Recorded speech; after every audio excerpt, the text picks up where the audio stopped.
Welcome to MI Magazine presents Soul, a weekly entertainment show on fashion, arts and culture, relationships, mental health, and food. Our weekly guest hosts are Christie Grace Chambers, Carla Hill, Dr. Delvena Thomas, and Chef Irie. Now introducing our host, Miss Nicky Gelin. Hello, everybody, and welcome to our show tonight. I am Nicky Gelin, Nicky G, your host of MIA Magazine presents So. Again, we are the medium to bring you everything Black cultural news and entertainment. We're here every single Wednesday, 7 p.m., talking about fashion, food, arts and culture, mental wellness, and so forth. And I have a different look tonight. So in case if you missed it, one of our past featured guests was Latoya Stirrup, one of the co-founders of Cosmology. And I ordered my Cosmology hair survivor tools a couple of weeks ago, which I got them obviously. And I had braids and I took them out. And now this is how my fro is looking. So I have a whole new look tonight. I'm really excited. And my hair grew. Ow. And last week, our past guest was Victor George Harvey. He is one of the only Black owned liquor distillery within Florida. So I did place my order to try his liquor to see what all the talk is about. So stay tuned for that. But again, we'll be here every Wednesday, 7 p.m. with myself and my co-host. And we have a really special guest tonight. His name is Miguel Pilgrim. He is the founder of NYSW Jazz Lounge in Fort Lauderdale. And, I can say that, I'm feeling like the jazz vibes. And I have a couple of questions. I don't want to get into it right now. You have to kind of stay tuned and, just stay tuned. You don't want to miss it. It's right here in Fort Lauderdale. Rhythm and blues, jazz, classic, all that good stuff. So in the meantime, I'm going to pass it over to my co-host, the beautiful, beautiful Christie Grace Chambers. You can catch her on 6 in the Mix on NBC 6. She is one of the fashion consultants, contributors for the show.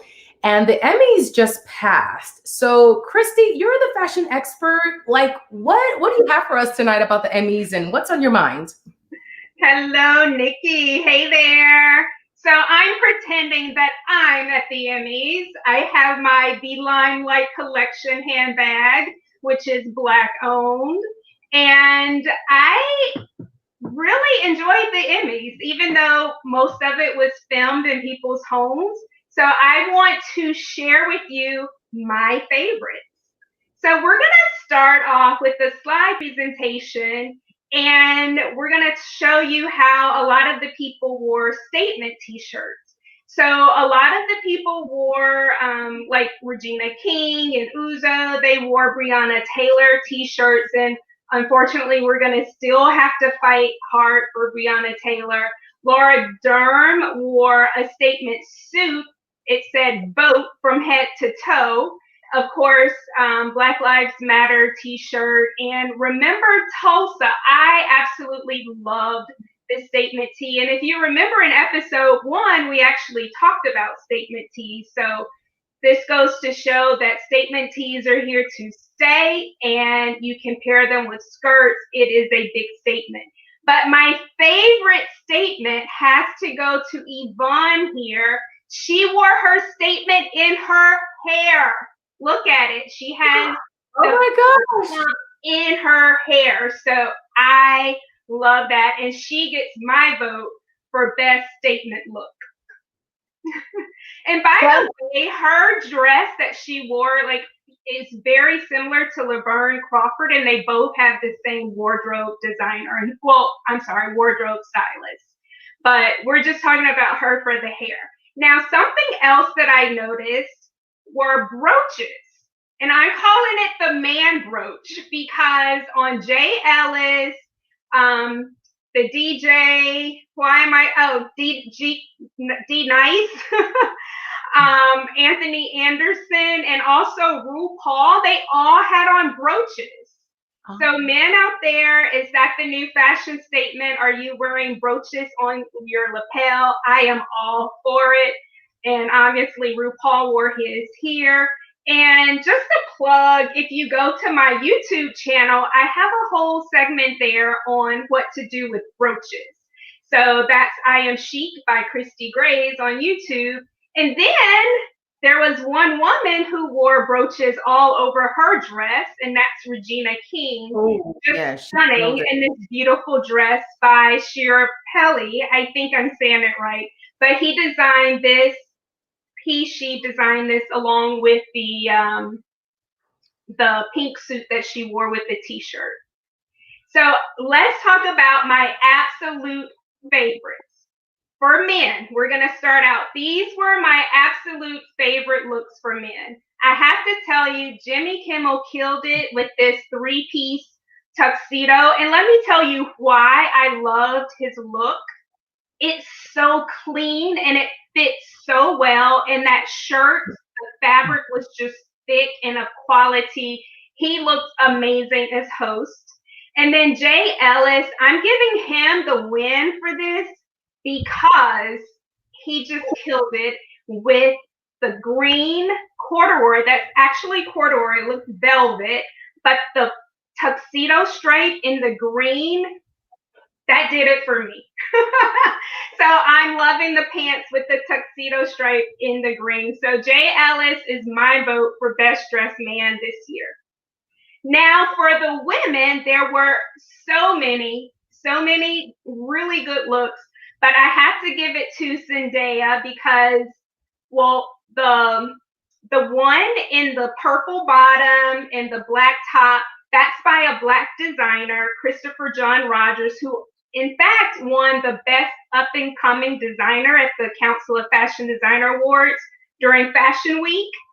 And this other dress is a 2-piece that's actually sequined, so you couldn't really tell that on TV. That's by Armani. So Zendaya was great. Also, Robin Thede in this beautiful gown, like old Hollywood glamour. And everyone out there, believe it or not, it's already sold online. So you can just Google it and find that dress and buy it. But my absolute favorite, I have to give it to Issa Rae. She is stunning in this orange. Sergio Hudson. And if you don't know Sergio Hudson, I think you all should look him up.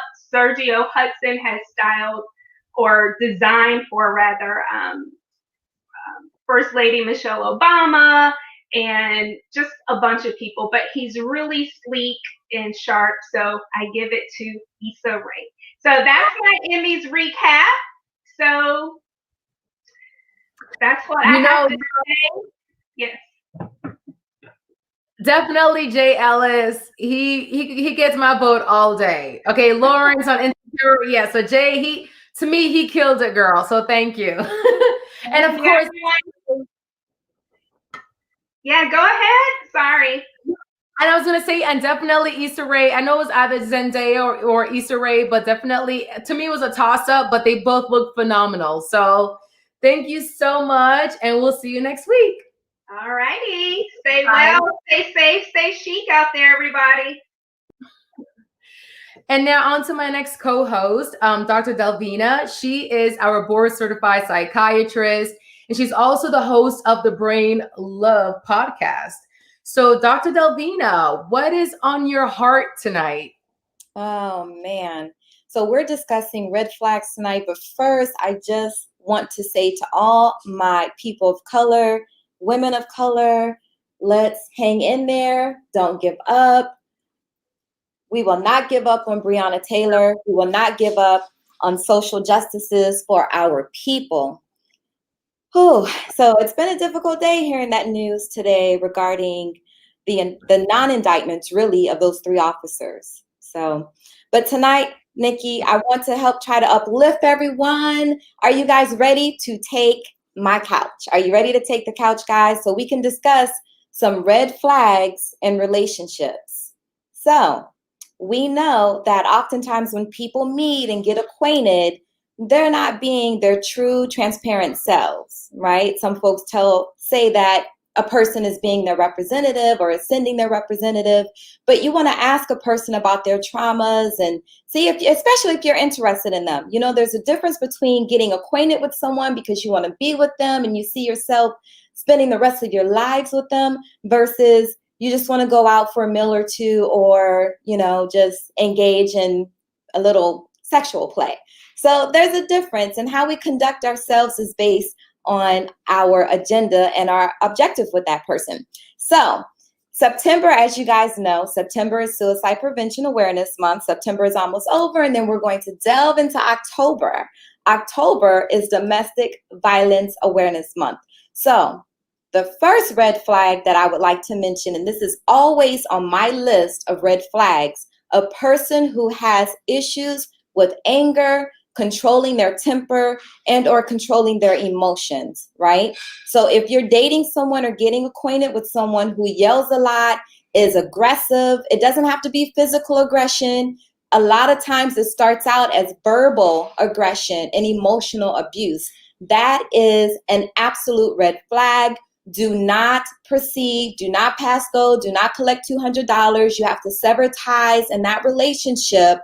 Don't feel like you can change that person or help them to be better or help them to express themselves differently, because oftentimes that presentation is a result of things that they have that have been buried in their psyche, in their mental for so long. Those are things that happened to them from the past, whether it's childhood or their adolescence. So that is an absolute red flag. Someone who does not control their emotions, someone who's easily angered, who yells at you, might, you know, call you out of your name, use profanity when they're talking to you. That's not acceptable in a relationship. That's my number one red flag. Number two, liars, people who are not transparent. We spoke about this last week a little bit, the difference between being dishonest and being transparent, right? When you're transparent, you don't wait for someone to ask you a question about something. You just give up that information because you know it's something that you should share. So someone who lies, who misrepresents, who, I'll even throw manipulation into that equation as well.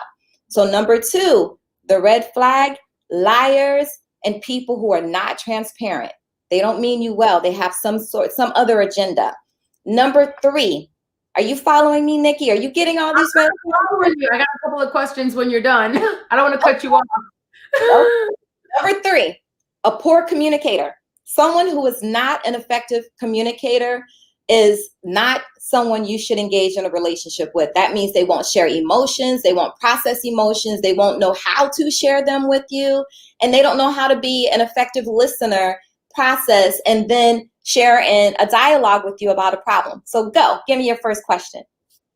Well, I was going to say, so based on what you said a while ago with 1, 2, and 3, okay, if you're the victim or the person in that situation, what should that person do to get out of that situation? So it depends on how long you've been in that relationship, right? So let's say it's in the very beginning. You can just, if you don't feel comfortable saying to that person, or you feel fear, you fear that person, and you're not able to say to them, listen, you have issues with controlling your emotions, with you're too aggressive, I don't like that. If you can't say that to that person, if you feel uncomfortable being upfront with them about it, then just make an excuse. Do whatever, say whatever needs to be said to get out of the relationship. Just tell them, listen, this is a bad time for me right now. I have some things going on in my life and I just cannot be a good friend to you. I won't be a good girlfriend. This is not going to work for me right now. And you have to stick with it. Don't allow them to bait you to keep you in the relationship. Don't allow them to drag you back into it. Stick to your guns and stay firm. If you've been in the relationship for a long time and it's a physically abusive relationship, then you may need to seek help to help you get out of that relationship. Because I'm sure all of us have heard of someone who was killed or murdered by a boyfriend. Oftentimes it's men, although, you know, women can be those types of predators as well. But oftentimes it's the man who's killed the woman in the relationship. If you've been in a relationship for a while and that relationship includes some violence, then you have to consult with, you got to talk with your family members, ensure your family knows that this is happening to you, because oftentimes women who are in a domestic violence situation, they're not telling any family members, they don't tell any friends. And when the SHIT hits the fan, then no one is there to help you and to lend a hand and to help you out and resolve that situation and give you that support. So be sure to include your family and friends when you've been in a relationship and there's violence or domestic violence involved. Wow. Well, thank you so much for that insight. I believe there's a lot of women out there that they're afraid to speak up, or and especially on COVID, Nikki, we know domestic violence rates have increased during COVID, the abuse in households. So there's a lot of other red flags too, but we'll have to save this for another time, or you can listen to them on my podcast, The Brain Love Podcast, on Spotify, iHeartRadio, Anchor, Apple Podcast, and you'll hear all of those. Awesome. Thank you so much for that. And we'll see you next week. I look forward to your insight for next week, and have a good night. Thank you. And now to our next co-host. He is Jamaican bred and born. You can catch him on Taste of the Islands on American Public Television. Chef Irie, what is for dinner tonight? Hi, Nikki. What's going on? What's going on? Happy hump day. Happy cocktail evening. Happy hour for me. I hope you're good, and I hope our guests out there is good too. Today I'm drinking sorrel and Grand Marnier cocktail. Sorrel? You have sorrel as a drink? Yes, yes, and Grand Marnier. Yes, so it is wonderfully balanced, and it's a beautiful thing. Yes. So what are we talking about today? We're talking about food, obviously, but so we're going to talk a little bit about jerk. So good evening, everybody. So jerk, what is jerk? Jerk, yes, that seasoning everybody talks about. That's from Jamaica. The spice, the condiment, if you want it, it's in a paste, it's in a powder. So jerk was formed by the maroon slaves that escaped into the mountains of Jamaica during the times of slavery on the island. Mm-hmm. And this was a way for them to preserve, foods, the things that they would catch, running around in the bushes, whether that's wild boar or what have you. And so they were able to utilize the land, products of the land. And one of those things definitely was the spicy from the hot pepper. So in the jerk seasoning, primarily, you're going to have Scotch bonnet, you're going to have allspice, people call it, or pimento, other spices, cinnamon, thyme for sure, scallion. And then, of course, over the years, as the basic recipe got handed down, that has changed, somewhat. And so most households make jerk seasoning their own. They will add, maybe some soy, some vinegar, some white rum, some citrus in it. Yes. Low sugar sometimes. But you definitely got to have some Scotch bonnet. We need that heat. Scotch bonnet or habanero.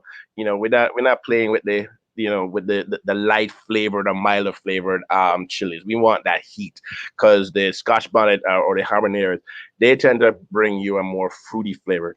So jerk, being that what it is, has made its way into festivals. And of course, if you are here in South Florida, you know that we have, the Great Jamaica Jerk Festival here in Fort Lauderdale, which we also do in New York, and we've done in DC as well. But that hasn't stopped jerk from going across all the state lines around the world, because there are other jerk festivals that promote that from our island, Jamaica. Boston, Toronto, here in Palm Beach, Orlando, Houston. So there's jerk festivals all over the place. Yes. Yeah. And so unfortunately, COVID said no jerk festival this year. New York,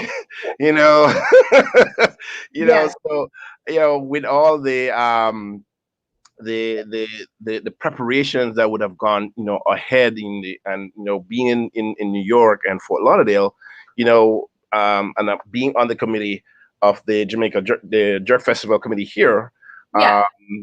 At the Jerk Festivals, I help to coordinate the culinary booth. So we have celebrities that come and do chefs throwdown and all that good stuff. So in its 18th year this year, they have been able to put together all the paperwork and everything, and we now have officially the National Jamaica Jerk Day. National What is Jamaica What is Jerk that? Day. Yes. Oh, October 25th this year. So every October 25th, we will be celebrating National Jamaica Jerk Day. All right. So yeah. and this was announced. It was on Twitter, it was on Facebook, and everything. So I'm only here really just to talk. I was talking about jerk, and then to say, yeah, National Jamaican Jerk Day, so everybody can understand that it's coming up. So the the Jerk Festival Committee, they will be putting forward promos, but the essence of what needs to be captured is jerk. So please stay tuned on social media and Yes. all the different avenues that you get your information. They will be letting out all the promos for it, so you can know exactly what's going to be happening and how you can participate. But I'm just so happy, just to know that jerk, as we know it and as it's been shown around the world, we now have a day where we Yeah, can that's say, great. October 25th. yes, So we look forward to that. We'll definitely post it, and I will definitely be on site for that if it's happening physically here within South Florida. most definitely. I see the breadfruit. Yes, I love me some breadfruit. No, thank you so much. We look forward to National Jerk Day on October 25th. And yeah, we'll definitely post it. So definitely, if you get more information about where we can go or how we can be a part, definitely send it to us. So Yes, because I think the promos are going to be coming out soon, and definitely I'll be posting on my social media sites and on my website, chefari.com. I thank you am Chef so much. Irie on Twitter, so you can find that information. And if anybody out there would like, some jerk recipes or a recipe for jerk itself, hit me up. Go to his Instagram and you'll definitely find it posted. So Chef Irie, thank you so much, and we'll see you next week. Yes. Live Cheers. and Cheers drink to happily, by the Carl. way. Exactly. And now the moment we've been waiting for, that I've been waiting for. So I have the opportunity and the privilege to speak to the owner of NYSW Jazz Lounge in Fort Lauderdale. So Miguel Pilgrim, hello there. Nice to meet you. Thank you so much.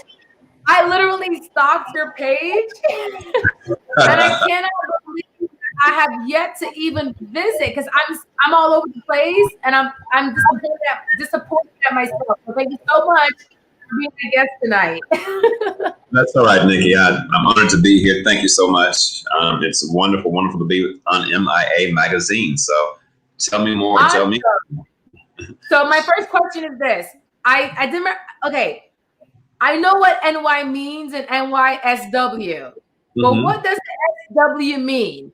Because I'm like, is it New York Southwest? Is it New York Southern? Something? I don't know. What does that part mean? Everyone always says that. New York Southwest. Originally, we had a New York Southern Wings. Buffalo, New York, to be exact specific. We had a concept, and that brand was developed by natives from Buffalo, New York. So New York Subs and Wings.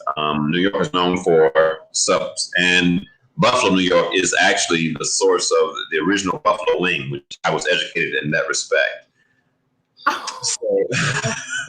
So when we started, it's a mystery. Okay. So we started. We added NYSW, and we didn't do well in Oakland Park when we opened that brand. So we came downtown Fort Lauderdale, and we wanted to continue, but we wanted to add another feature to it, which NYSW Jazz Lounge was added to New York Subs and Wings. I understand now, because now I can put it all together now. Okay, so I read that your background is definitely jazz. So when did the Jazz Lounge open, and what kind of vibes do you want to give off? I get like a little bit of Harlem with a little mixture of Southern vibes. So when did it open and what kind of vibes are you trying to like portray to your audience? Well, I'm a very well-traveled person. I've lived in a lot of places. I have family in New York. I was raised in Memphis, Tennessee. So blues is very, very close to my heart. But when people walk in, if you look at some of the artwork, a lot of it is New York. Lennox Lounge, one of our local artists, did the Lennox Lounge, a huge portrait on the wall for us. And many New Yorkers, when they come in, they say, wow, this reminds us of New York, you know? So it's that vibe, but I think the intimacy is definitely a Southern vibe.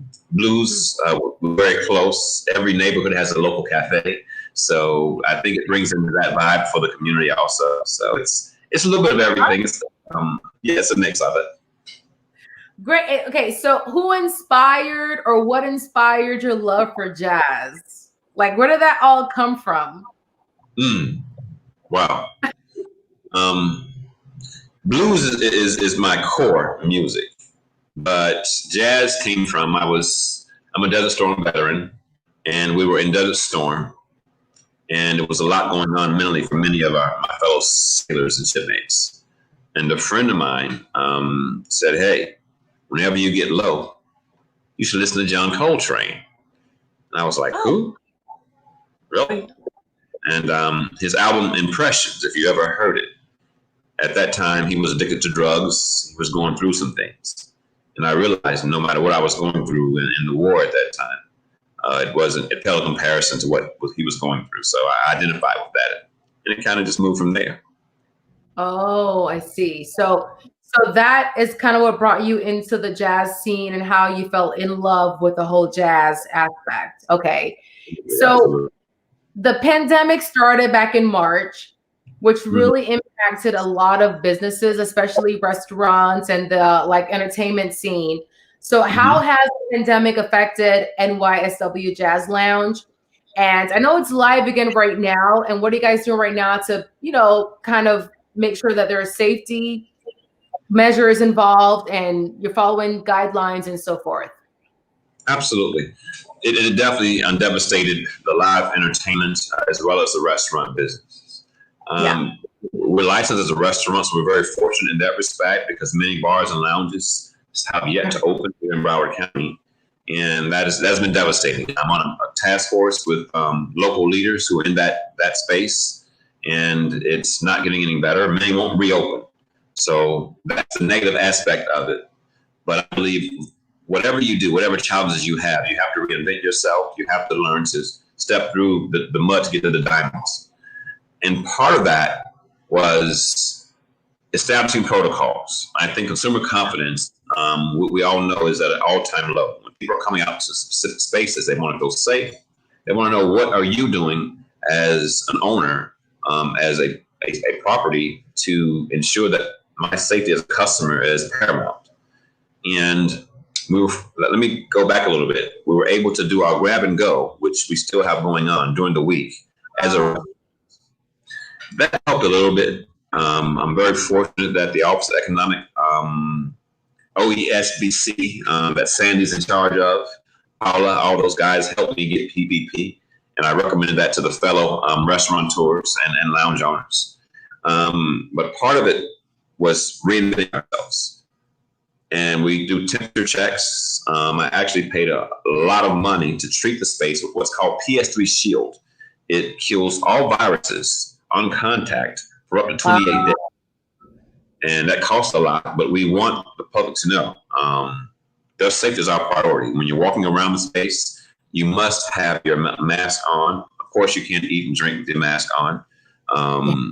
But we had to move into that space. We're open in limited hours as far as Jazz Lounge, Fridays and Saturdays. We have brought live entertainment back. We have wonderful, and then the producer this coming Saturday. And we have the amazing Rita Wilburn coming back this Friday. Soul Food Sunday and Restaurant Jazz Lounge Sunday evening. So we're back for the week. I definitely saw that. And I also see that there is a Friday nights for International Jazz Vibes on Fridays. So is that on hold right now? Absolutely. We've changed that to basic live jazz, R&B, and soul. Okay. Oh, Okay, is that a part of Soul Sunday dinner, or is that a part of that? Okay. The whole weekend is about jazz, soul, it's R&B, it's blues, but it's all cultural music. So, Gotcha. So tell us more about the local artist feature. I saw recently on your Instagram, you're doing like a local artist feature for like amateurs. So tell us more about that. What's behind that? Well, the goal is this. Many of our students are young people. They're very, very talented. They graduate from high school, go into college, and they have bachelor's in music, master's in music, and they can't get a job. So our focus is to create a program where they can come to the stage, perform, show their skills and abilities, and do something for the community, as well as putting themselves on the map. I've always been about local artists. We opened in April 2018, about 2.5 years ago, and I've always been about local artists first. We deserve a chance. They have incredible talent down here. I think it's highly underrated. So we use our platform as a way to expose and get more publicity for those individuals. Blues, it's jazz, classic jazz. It's any genre basically that you're bringing, and they'll perform either Wednesdays, Fridays, Sundays. So any day of the week is when they'll have a live performance. Well, we would like to think that right now, Wednesdays and Thursdays, we're not open because we're limited capacity. And with limited capacity, we can't bring in a lot of people. So we'll see how it goes because we're trying to create revenue with a short week. So I understand. I know it's kind of difficult and it's like a challenging time right now. Yeah. So what do you want the NYSW Jazz Lounge legacy to be? Like, what do you want the footprint to be for it? Well, I'm working on it being a global brand. I think when you have impact on the community the way NYSW has been received, we've been open 2 weeks now at limited capacity. And to have people come back and miss us so much and understand that you can become a part of someone's life, that they have to have music, they have to have the vibe, they have to have great food. Chef Corey's incredible menu is just amazing. Great service. Right. She really does a wonderful job. Our restaurant manager, Leanna, does a wonderful job of keeping our service people at a very, very high level. And after 15 years in hospitality services, these are things that I expect. These are things that they didn't have down here. I was down here for a number of years before I did that, Nikki, and what we had as a Black-owned commodity, I'll say needed improvement, and our expectations needed improvement. So that was part of it. That's awesome. And okay, so my last question to you is, what would you tell your younger self, and how old would you be? Nothing too. What I tell my younger self, understand the difference between family, friendship, and business. More than anything else. I think that's the biggest value. And I say that because many of us in the Black community don't know the value of dirt. We don't know the value of property. We don't understand the separation of business. Yeah. When we're working with each other and families and friends, and we tend to bring that into. In other cultures, it's strictly business. Whether they hate each other's guts or they're the best of friends, it's strictly business. And if we can honor that and proceed to push forward with that, how successful would we be as a brand and as a culture? I agree with you. I definitely do. And thank you so much for being our guest tonight. I see you guys open at 5 p.m. I'll be there. You're going to catch me there either this week or next week, but I'm going to be there. So I'm really excited. I was all over your page, your Facebook and your Instagram. And I was like, oh my goodness, that's like my kind of scene. Like, where have I been? So anyway, it was so great to interview you tonight. And I'll be seeing you soon. And thank you so much. And stay safe. Thanks so much. I appreciate you having me on, Nikki. Once again, you know what it is, live entertainment. The best live music venue in Fort Lauderdale, 2018-2019. #. Yes!